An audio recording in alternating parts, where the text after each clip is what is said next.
تسقط الحكومة. تسقط الحكومة. باع الأردن بالدولار. تسقط الحكومة. تسقط الحكومة.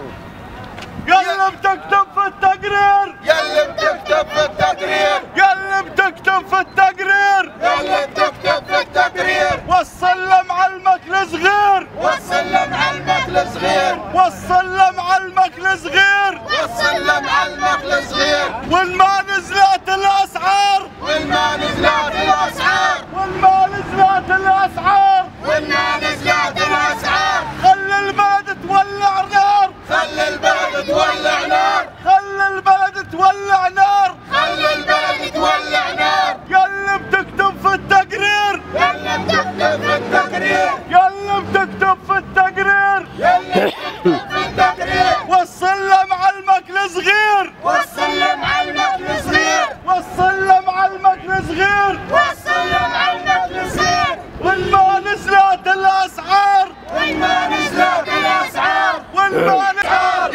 يسقط هالحمار. يسقط هالحمار. يسقط هالحمار. يسقط هالحمار. تسقط الحكومة. تسقط الحكومة.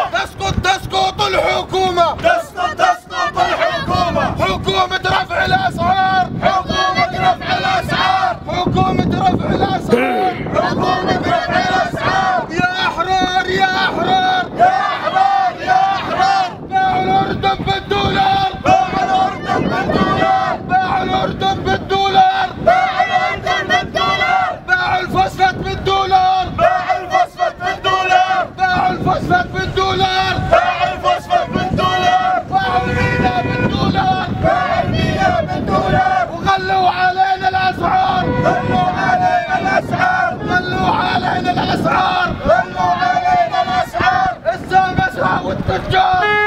المتضرر هم الأثرياء من رفع رسوم الترخيص، والحقيقة أن مربي الثروة الحيوانية أكبر المتضررين، لأن سيارات وبكمات الديزل سيتضاعف الرسوم عليها، وهم أوسع شريحة من الأثرياء أولا. ثانيا أيها الأحرار الشرفاء، الحكومة تتمادى في الوقت الذي يسرح ويمرح الفاسدون في جميع أنحاء الأردن للحفاظ على المكاسب لأولادهم وأبنائهم يدرسون على حساب أطفالكم وشبابكم في أمريكا وبريطانيا، بينما أنتم لا تستطيعون تدريس أبنائكم في الجامعات الأردنية. هذا هو النظام الأردني الذي سلط علينا عبد الله النسور وأشكاله. هذا هو نظامنا وهذا هو الملك الذي يتحمل مسؤولية، ونحن نعاتب الملك أولا ونقول له بأن عبد الله النسور أداة تستخدمها لإذلال الشعب الأردني، وهذا عار لن يقبله شعبنا الأردني البطل. يا أبناء العشائر، يا أحرار الأردن، وطنكم يباع. اليوم نحذر، لكن غدا لن تستطيعوا أن تتنفسوا وتقولوا لا. اليوم عبد الله النسور يسرح ويمرح وهو يحمي الفاسدين ويحمي التجار، يقول بأنه استهدف الأثرياء. كذاب، هذا الرئيس يكذب على الشعب الأردني البسيط. من منكم ليس لديه طالب جامعة؟ من منكم لا يستخدم جرة الغاز الذي رفعها بعز البرد نص دينار؟ ضبط الفقر في الأردن 850 دينار حسب كلام وادعاء الحكومة، والرواتب لا تزيد عن 300 دينار. يا أخوان، نسور غور غور. يا نسور غور غور. يا نسور غور غور. يا نسور غور غور. قبل الشعب ما يثور. قبل الشعب ما يثور. قبل الشعب ما يثور. قبل الشعب ما يثور. تسقط الحكومة. تسقط الحكومة. تسقط الحكومة. تسقط الحكومة. من أجل لأمن وأمان الأردن، من أجل الأمن والأمان وحفاظا على وطنكم الأردن يجب أن تقفوا ضد السماسرة وتجار الأوطان، هم الخطر على الأمن والأمان.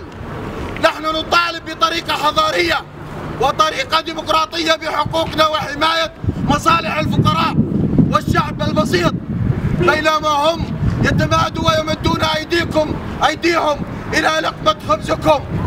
أيها الأحرار، هل سيستمر الأمن والأمان الذين تنعمون فيه في ظل تماديهم على لقمة خبز الفقراء؟ خبزكم احموا وطنكم أيها الأحرار، فلن يأتي شعب آخر لحماية الأردن. أنتم من يحمون هذا البلد، وأنتم من يحميه من تسلط وتجبر وقمع هؤلاء السماسرة التجار. باعوا الفوسفات، باعوا المينا من أجل سداد المديونية، وهي تتضاعف 3 مرات منذ بيعها إلى الآن. باعوها لسداد الدين فزاد الدين 3 مرات. أيها الأحرار، نحن نخاطب فيكم الضمائر من أجل مستقبل أبنائكم وشبابكم. لا مستقبل لكم وأنتم صامتون، لا مستقبل لأردني ولا مستقبل لهذا الشعب، ولن يحمى الأردن بسكوتكم. ليش نسكت ليش؟ ليش نسكت ليش؟ ليش نسكت ليش؟ والحناجر، لأنه بعض الحناجر أقوى من الخنجر. وأنا جاي قبل ما أطلع أمي تقول لي وين طالع قبل؟ أقول لها والله في اعتصام لرفع الأسعار. تقول لي خليهم يرفعوه.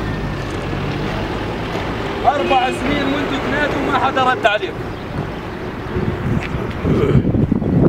4 سنين وإحنا نحذر وما حدا رد علينا. الوطن ينهار، التكافل، النسيج الاجتماعي في الوطن ينهار، حتى الطبقة الوسطى اللي كنا نقول انها تلاشت، طبقة فقيرة راح تتلاشى، لأنه الآن اسمها طبقة مسحوقة. حكى أخوي محمد خط الفقر حسب الحكومة 850 دينار، اللي دخلوا 850 دينار أبدا يغلط علينا، يسب علينا، بس مين اللي دخلوا 850 دينار؟ للفرد الواحد. أنا متقاعد 200 ليرة. 200 دينار، هذا خدم في الجيش، بمؤسسة الدولة، بالمؤسسة العسكرية اللي كل أبها وأبانا اشتغلوا فيها 250 دينار يا أخي، 300 دينار. الله يحييك. والله ما يكفن خبز. الله ما يقصر، السلام عليك. الله يقويك يعطيك الصحة. هذه الحكومة وهذا النظام السياسي من البداية حذرنا انه هدفه الاول افقار الشعب. بالطبيعي يعني انه راح يكون اذلال، لانه ما في ذل قد الفقر. الفاروق عمر بن الخطاب يقول لو كان الفقر رجلا لقتلته. والله الان قادرين انهم يقتلوه، لكن هم اللي بيربوه وبيسمنوه لشريحة معينة. طبقة تزداد غنى وترف، وطبقة تنزل لتحت الأرض. أنا بس أوجه كلمة ورسالة لمثلث مليح. الأمن والأمان بيصنعوا الجار لجاره، ما تفرض الدولة. أمريكا اللي عندها أقوى جهاز بوليس، أعلى نسبة جريمة في لوس أنجلوس ونيويورك. جهاز الأمن ما يفرض أمن وأمان، الجار بيعطي له جار. فلا تخافوا. والمحيط الملتهب اللي أمريكا ساهم بإشعاله ما راح يصلنا، لأنه المكون الاجتماعي للمجتمع الأردني بعد محافظ على نفسه، وهذا ما في حدا له فضل به إلا المواطن. تركيبة خبزكم، حليب أطفالكم، مصروف بناتكم اللي يروحن على الجامعات. البنت اللي بتروح اليوم على أقل من مصروف يومي 30 دينار أنت مودي قنبلة موقوتة بسبب النظام الموجود عندك في الأردن. لما بتشوف اللي بتشوفه بعمان، الجامعات زرعوها جانبنا لصفوة الطبقة، على الأقل 17% لازم المجتمع المحلي يستفيد منه. بنات عندنا تفوقت، واحدة من الحمامصة جابت 97 وتشتغل معنا. هاي لازم تدرس مجانا في لندن مش بس بالجامعة الأمريكية. وين الدولة غافلة عنك؟ لكن بضبط الأكل، حليب الأطفال هو الخط الأول في مجتمعنا. احنا بطلنا ندافع عنكم يا كبار، خلص بدنا ندافع عن الصغار. عل وعسى في يوم من الأيام يغيروا حال هالوطن وينحرف إلى المستقيم، لأنه بكفي من حدار. والله يعطيكم العافية وشكرا جميعا لكل اللي حضر. ليش نسكت ليش؟ اللي واقف على الرصيف بكرة بتشحن الرغيف، بكرة بتشحن الرغيف، اللي واقف على الرصيف، اللي واقف على الرصيف، بكرة بتشحن الرغيف، بكرة بتشحن الرغيف، تسقط الحكومة، تسقط الحكومة، حكومة رفع الأسعار، حكومة رفع الأسعار. أيها الأخوة، اثنان من أحرار الوطن عندما نشر أن لجنة الشباب في بات ستقوم بتنظيم فعالية ضد رفع الأسعار، أبوا إلا أن يشاركونا اليوم الأستاذ معين الحراسيس من الطفيلة والأستاذ سعد العلاوين من البقاء من السلطة الأبية، من أحرار السلطة الذين يرفضون الظلم ويرفضون التسلط ويرفضون القمع. نرحب بهم، أهلا وسهلا بهم جميعا. الآن مع الكلمة مع الأستاذ فؤاد قبيلات فليتفضل.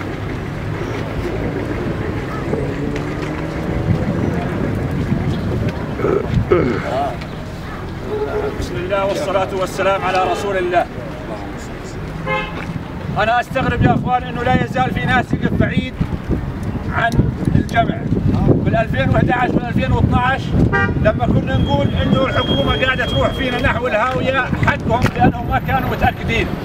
لكن اليوم بعد ما تأكدوا وهيهم لا يزالوا بعاد عندنا، ومع ذلك إحنا اليوم نقف هنا ونقول إنه إحنا والملك أصحاب. إحنا مش ضد الملك، إحنا ضد سياسات اقتصادية للحكومة. حتى عبد الله نسور لو يغير سياسته الاقتصادية للحكومة احنا معه نظل، باستثناء شارون، بس شارون ما بدنا اياه، والباقي يجيبوا لنا من سريلانكا واحد ينفذ قوانين وينفذ سياسات وينتهج نهج اقتصادي سليم. احنا نوقف معاه، احنا مش ضد عبد الله نسور. عبد الله نسور ما في دم بيننا وبينه، وبما انه ما في دم بيننا وبين الملك والملك صاحبنا وحبيبنا، فبالتالي يفترض بانه ابناء مليح اللي احنا نثق فيهم ونعرفهم هذول الناس المفروض انه وقفتهم ما تكون سلبيه، لانه الوقوف في الصف الاخر الوقوف في الصف الاخر يعتبر سلبي. الوقوف هنا مع الجمع يوصل الصوت الى الحكومه التي تتحدث منذ ايام عن الامن والامان. الامن والامان ان تكون عايش بكرامة، الأمن والأمان أن يكون بيتك مكتفي. الشعب الأردني شارف على أن يكون المواطن متسول. أنا قاعدين نشاهد وإحنا كمواطنين إنه في ناس بالدولة قاعدين يعيشوا عيشة أصحاب السمو في الخليج. إذا كنا دولة غير نفطية ودولة غير غنية ودولة فقيرة ودولة عايشة على المساعدات، هذول الناس كيف عايشين هذه العيشة اللي قاعدين ينافسوا الأمراء في الدول النفطية؟ الأرصدة والفلل والقصور والعيشة الفارهة، وأنتم كل واحد منكم عنده ثلاثة من جامعة قاعد يشحد مشان يقريهم. سياسة عبد الله نسور في التعيين في الدولة حرمت لواء الإيمان من التعيينات. عبد الله نسور ما خلى وظيفة عليا في الدولة إلا وجاب واحد من أبناء محافظة الصلب، وهذا أنا بقول شكرا له وعافية عليه لأنه اشتغل لمصلحته. بينما إحنا في لواء ذيبان كل قرايبنا اللي صاروا وزراء تسقط الحكومة، حكومة رفع الأسعار، حكومة رفع الأسعار، حكومة رفع الأسعار، حكومة رفع الأسعار. الرسالة اللي احنا وقفنا اليوم مشان نوصلها، أولا رسالة نطلب انها تصل اولا من الجهات الامنية، في جهات امنية واقفين هنا رسميين طبعا واجبهم ينقلوا هذا الصوت، نقول لهم وصلوا لرئيس الدولة انه اولا احنا اليوم وقفنا على اساس نطالب بانه ترجع الحكومة عن سياساتها الاقتصادية المتقطرسة. اثنين، نمهل الحكومة اسبوع اخر تتمكن من التراجع عن هذا القرار السيء. ثلاث، في الجمعة القادمة إن لم تتراجع هذه الحكومة لنا قول آخر في مستوى آخر. الكثير من أبناء الوطن اتفقوا على أن يكون موعده اليوم، ولكن ارتأينا أن يتأجل هذا الصوت للجمعة القادمة، نعطي مجال أمام الحكومة للتشاور وإسقاط هذه الحكومة التي نهجت نفس نهج سمير الرفاعي وأعوانه. لا نرغب بتبديل الوجوه، يعني فيما تم واستجابت الدولة وغيرت رئيس الحكومة، عليها أن تفهم أولا أنه الذي يعنينا بالدرجة الأولى هو تغيير النهج وليس تغيير الوجوه.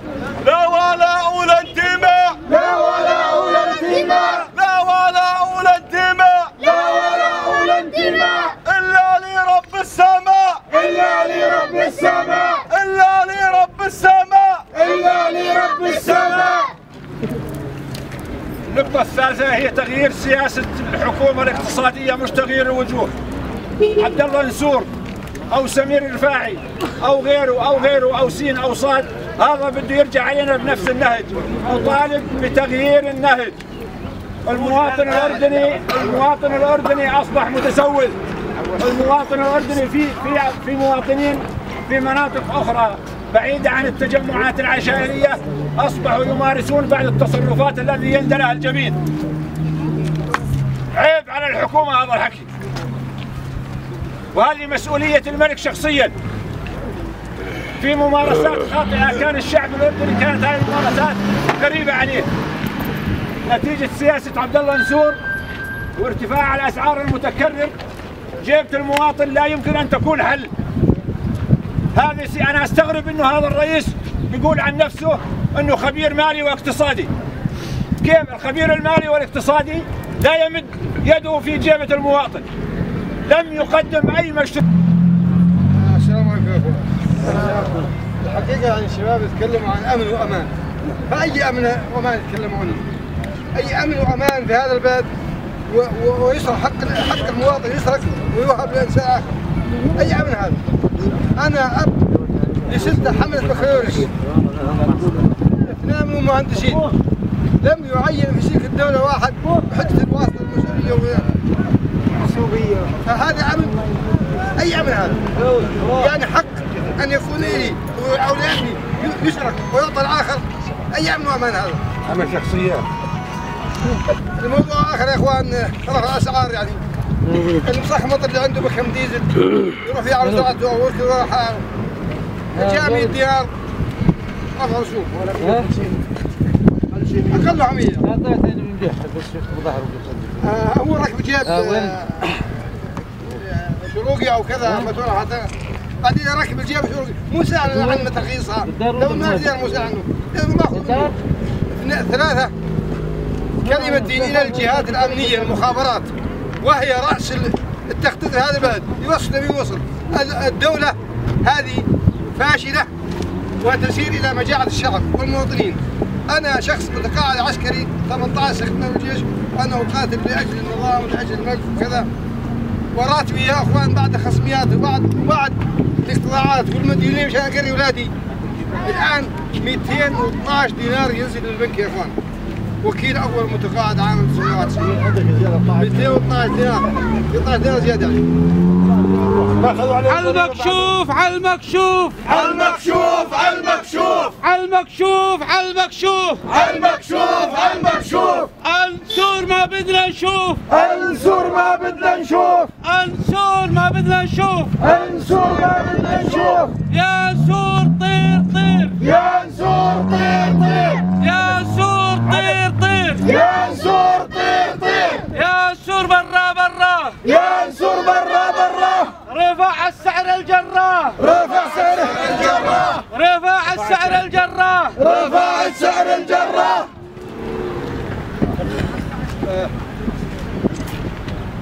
الموضوع اللي تتحدث فيه يعني انا خاطبت في المره ما صارت على رأيي على ابنائي، خاطبت الوزراء، خاطبت رئاسه الوزراء، خاطبت ديوان المظالم واللي ظلم يسكن فيه، خاطبت ديوان مكافحه فساد وقابلت رئيس مكافحه فساد اللي فساد ساكن فيها، واخيرا لجأت الى جلاله الملك في خطاب لدوله رئيس ديوان الملك. كل جمعة سنرفع من ذيبان وتحديدا من مثلث مليح بشبابها الواعي، بشبابها المثقف، بأهلها الطيبين، سيقولون لعبد الله نسور ارحل كفانا فسادك وطلعت ريحتك. الكلمة الآن للأستاذ ظافي الغويين فليتفضل. الله يعطيكم العافية يا اخوان. اولا احنا نشكر كل من وقف هاي الوقفة التضامنية او الاحتجاجية على رفع الاسعار. الوطن وقيادة الوطن كنا متفقين انها خط احمر وكنا مع القيادة، لكن النهج اللي يتبعه رئيس الوزراء والحكومة الموجودة هاي نهج تجويع المواطنين. يعني احنا من مأساة لمأساة، اللاجئين اللي دخلوا اخذوا قوت ابناء الوطن، الان الشباب الخريجين قاعدين عاطلين عن العمل، واخر نهجوا اللي هو رفع رسوم السيارات. انا بعرف شخص استد سيارته دين اخذ سيارة بدل دين عن 10,000 دينار، الان اصبح ترخيصها 10,000 دينار شهري سنوي. يعني هذا الحكي انه الدينة اللي استدها ب 10,000 بكره بدها تصبح 5,000 دينار. هذا دمار لكل مواطن.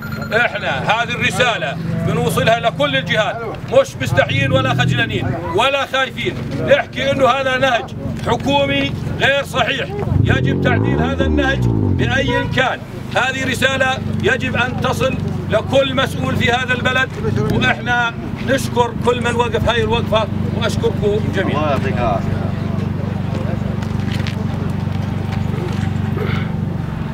شكرا أستاذ ظافي. إخوان احنا أول شيء اللي يقول الأمن والأمان، احنا حماة الأمن والأمان. لن نسمح لأي شخص ما استطعنا انه يمس اي موقع او اي مؤسسه للدوله او للمواطنين، بالنهايه مؤسسات الدوله للمواطنين، لكن ان يتحجج نسور وشلته الهامله بانه احنا نخرب البلد. اللي يخرب البلد هو اللي يجوع الناس ويخليها تروح تسرق ويخليها تروح تختلس ويخليها تروح تنحرف وتقتل. يا اخوان نسبه الانتحار في الاردن زادت. يا اخوان امننا الاجتماعي في خطر بسبب سياسة الحكومة الخاطئة، السياسة الفاشلة. يا اخوان يحملون سياستهم ثمن فشلهم، سياستهم الفاشلة شبابنا هم اللي قاعدين يدفعوا الثمن. يا اخوان من جيابنا قاعدين يغطوا عجز المديونية اللي هم تسببوا فيها، قصورهم وفللهم بعمان وسهراتهم يغطوها من قوت ابنائنا. هذه رسالة لكم جميعا والى جميع اهلنا في لواء ذيبان، ولجميع اخواننا واخواتنا بان هذا البلد مسؤوليته باعناقنا. لا نستطيع ان نصمت والبلد يدمر. الامن والامان هي نعمه يجب ان نحافظ عليها. كيف نسمح لادوات الفاسدين ممن وضعوا في المناصب بان يعيثوا فسادا في بلدنا اللي ضحوا من اجله ابائنا واجدادنا؟ الله يعطيكم العافية جميعا وشكرا لكم. الأسبوع القادم مطلوب من كل شخص يدعو على الأقل 5 أشخاص معه لنوصل الرسالة بشكل أقوى إلى هذا المتمرد اللي اسمه عبد الله نسور، اللي يفكر حاله إنه هو قاعد يخدم الأردن، هو قاعد يظلم الأردن وقاعد يكذب، قاعد يمارس الدهلزة والكذب على الناس، على الفقراء. يقول انا استهدفت السيارات الماتور الكبيره. يا جماعه البكمات البساط انتم تستخدموا غيرهن. ديانات المزارعين كل الخضره راح تزيد، كل شيء راح يزيد يا اخوان بسبب رفع الرسوم وبسبب جره الغاز، وبكره في رفعه لاسعار الخبز. يا اخوان البلد راح يتولع اذا ارتفع الخبز. مين اللي يعرض الامن البلد للخطر؟ مش اللي يتخذ قرار اهوج زي عبد الله نسور.